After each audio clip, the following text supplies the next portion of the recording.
स्वागत है आप सभी का मौसम तक चैनल पर। मैं हूं देवेंद्र त्रिपाठी। इस वीडियो में बात करूंगा कि किस तरह का मौसम, किस तरह का प्रदर्शन मानसून का अगले 24 घंटों के दौरान देश भर में रहेगा। यह है नेशनल वेदर बुलेटिन। आज 13 अगस्त है और ये 14 अगस्त के लिए पूर्वानुमान का बुलेटिन है। दोस्तों, देश के अलग अलग भागों पर सिस्टम बने हुए हैं। मानसून की अक्षीय रेखा का पश्चिमी सिरा अभी भी पंजाब के ऊपर बना हुआ है, जबकि पूरब में गोरखपुर और पश्चिम बंगाल में मालदा होते हुए नागालैंड तक पहुंच रही है मानसून की अक्षीय रेखा। नागालैंड ये रहा, यहाँ पर थोड़ी सी ऊपर हुई है, मणिपुर से ऊपर की तरफ पहुंची है।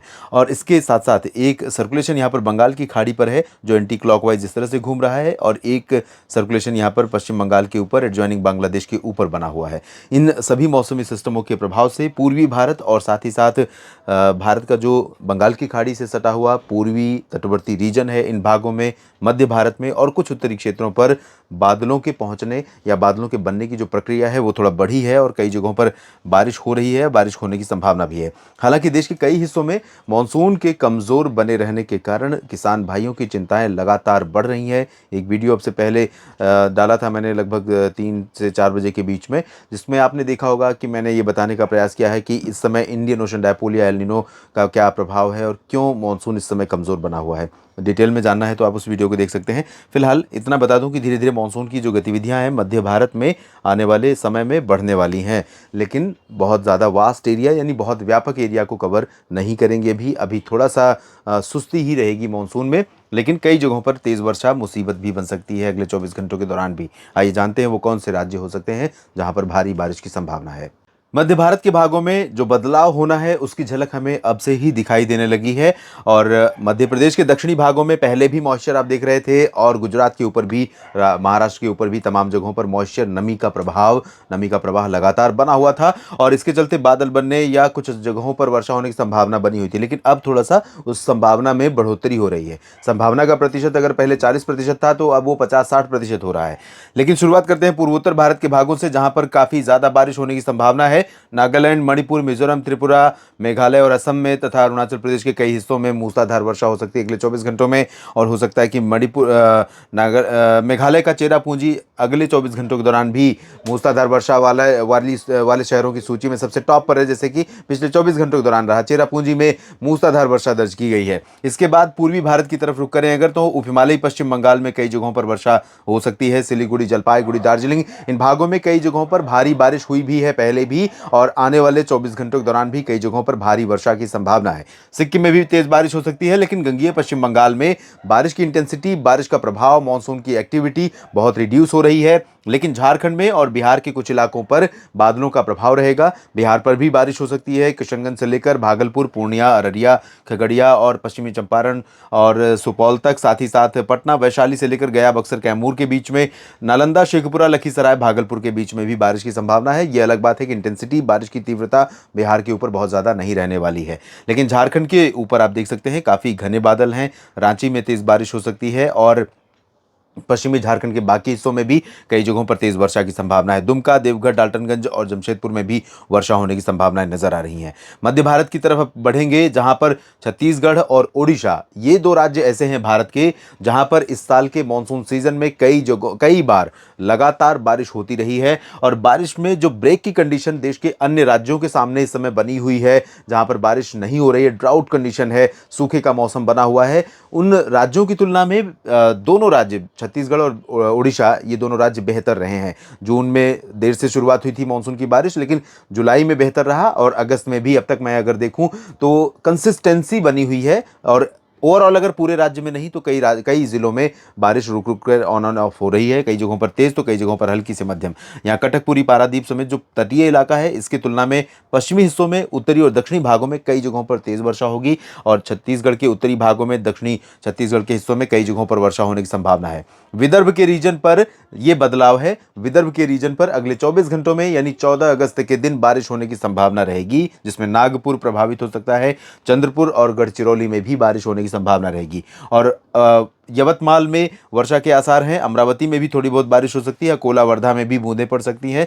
लेकिन मराठवाड़ा, मध्य महाराष्ट्र का अधिकांश हिस्सा ड्राई वाला रहेगा। हालांकि जलगांव, नंदुरबार, धुले, नासिक और पुणे, इन भागों में जो उत्तरी इलाके हैं और पश्चिमी हिस्से हैं मध्य महाराष्ट्र के, इन भागों में कहीं कहीं पर हल्की वर्षा हो सकती है। बात अगर मैं कोंकण गोवा की करूं तो पालघर, दहानू, महाबलेश्वर से लेकर मुंबई, रत्नागिरी, अलीबाग, सिंधुदुर्ग, इन भागों में कहीं कहीं पर हल्की बारिश हो सकती है। गोवा में हल्की वर्षा होने की संभावना है।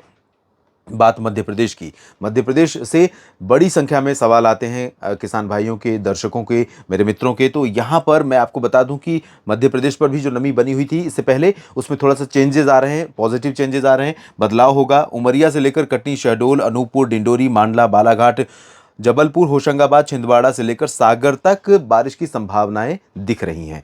इंटेंसिटी या बारिश की जो प्रोबेबिलिटी है वो पहले मैं कहता था कि 50-50 रहेगी, लेकिन अब मैं 60-40 या 70-30 यानी कि 60% से ज़्यादा संभावना यहाँ पर रहेगी। हालांकि बारिश होगी भी तो बहुत हल्की, या बूंदाबांदी या पासिंग शावर, यानी कि बादल आए और बारिश देते हुए आगे बढ़ गए, तो कुछ इस तरह के बादल यहाँ पर बन सकते हैं। इसी तरह से गुना और अशोकनगर से लेकर शाहजहाँपुर, भोपाल, विदिशा, बैतूल, खरगोन, खंडवा, धार, इंदौर, उज्जैन, रतलाम, मंदसौर, नीमच, ये पूरा रीजन जो है इसी तरह की बारिश की संभावना वाला क्षेत्र है। यहाँ लाइट रेन हो सकती है।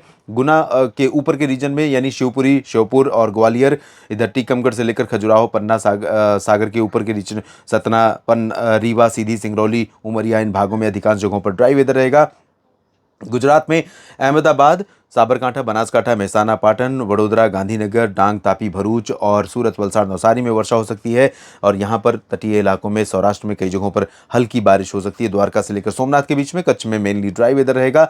दक्षिण भारत में देखें तो यहाँ पर तमिलनाडु में और केरल में हल्की वर्षा होने की संभावना स्कैटर्ड प्लेसेस पर एक दो जगहों पर दिख रही है। और साथ ही साथ उत्तरी तटीय आंध्र प्रदेश और पूर्वी तेलंगाना के कुछ हिस्सों में हल्की फुल्की बारिश हो सकती है। थोड़ी बहुत वर्षा मेरा अनुमान है कि बेल्लारी, चित्रदुर्गा, हसन, मैसूरू, बेंगलुरु समेत जो दक्षिणी आंतरिक कर्नाटक का रीजन है यहाँ पर भी हो सकती है।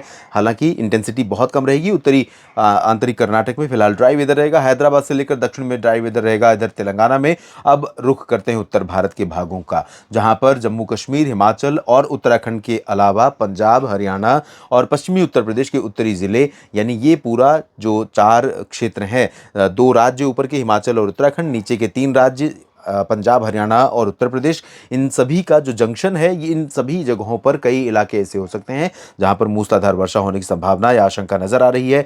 पंतनगर और मसूरी, नैनीताल से लेकर देहरादून, ऋषिकेश, हरिद्वार और बरेली, शाहजहांपुर से लेकर मेरठ, मुरादाबाद, सहारनपुर के बीच में कई जगहों पर घने बादल बनेंगे और इस दौरान कुछ एक पॉकेट्स में बहुत हैवी रेन हो सकती है, जिसके चलते यहां पर सामान्य जनजीवन पर असर पड़ सकता है, चाहे वो उत्तराखंड हो या फिर उत्तर प्रदेश।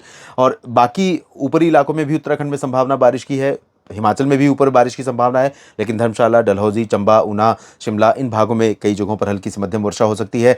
हरियाणा में रोहतक से लेकर ऊपर की तरफ बढ़ेंगे तो सोनीपत, पानीपत, कैथल, जींद और करनाल, ऊपर की तरफ यमुनानगर, पंचकुला, अंबाला, कुरुक्षेत्र, इन भागों में कई जगहों पर, साथ ही साथ चंडीगढ़, पटियाला, रूपनगर, नवाशहर, शहीद भगत सिंह नगर से लेकर साहिबजादा अजीत सिंह नगर, पंचकुला, ऊपर की तरफ जालंधर, पठानकोट और अमृतसर, इन भागों में कई जगहों पर हल्की से मध्यम के साथ कुछ जगहों पर तेज वर्षा हो सकती है। फजीलका, फरीदकोट में भी बूंदें पड़ सकती हैं। हिसार, सिरसा, फतेहाबाद में भी बूंदाबांदी हो सकती है। चरखी दादरी, झज्जर, महेंद्रगढ़, रेवाड़ी, गुरुग्राम, फरीदाबाद, पलवल और अलीगढ़, आगरा से लेकर झांसी, ललितपुर, कानपुर, प्रयागराज, इन भागों में ड्राई वेदर रहेगा पूरा। और राजस्थान में भी अधिकांश जगहों पर शुष्क मौसम रहेगा। राष्ट्रीय राजधानी दिल्ली, गाजियाबाद, नोएडा, इन भागों में बूंदें पड़ सकती हैं, पासिंग शावर आपको देखने को मिल सकती है। बाकी इधर पूर्व उत्तर प्रदेश के पूर्व के क्षेत्रों की बात करूं तो लखनऊ, कानपुर, अयोध्या और प्रयागराज से लेकर वाराणसी, सोनभद्र, वाराणसी के ऊपर के रीजन में गोरखपुर, कुशीनगर, देवरिया, बहराइच, सीतापुर, लखीमपुर खीरी, इन भागों में हल्की वर्षा होने की संभावनाएं दिखाई दे रही। तो देश भर में अगले 24 घंटों के दौरान कुछ इस तरह का मौसम रहने वाला है। लगातार मेरे साथ जुड़े रहिए मौसम तक चैनल और न्यूज़ मीडिया मंच पर। जानकारियां आपके साथ शेयर कर रहा हूं, करता रहूंगा और कोशिश करता हूं दोस्तों की पूरी स्थिति को समझूं कि क्यों हो सकती है, क्यों नहीं हो सकती है, कहाँ हो सकती है, कौन सा मॉडल एक्यूरेट हो सकता है, ताकि किसान भाइयों को सटीक जानकारी मिल सके और उसका लाभ किसान भाई और देश के आम लोग जो मेरे मित्र हैं, जो मेरे साथ मौसम तक चैनल या न्यूज़ मीडिया पर मंच पर जुड़े हैं, इस पूर्वानुमान से लाभ उठा सकें। ये वीडियो पूरा देखने के लिए आप सभी का बहुत बहुत शुक्रिया। जानकारियां ठीक लगे तो लाइक और शेयर करना ना भूलें। साथ ही साथ सब्सक्राइब अगर आपने नहीं किया है तो ज़रूर कर लीजिए, क्योंकि आपका सपोर्ट मेरे लिए बहुत महत्वपूर्ण है। धन्यवाद।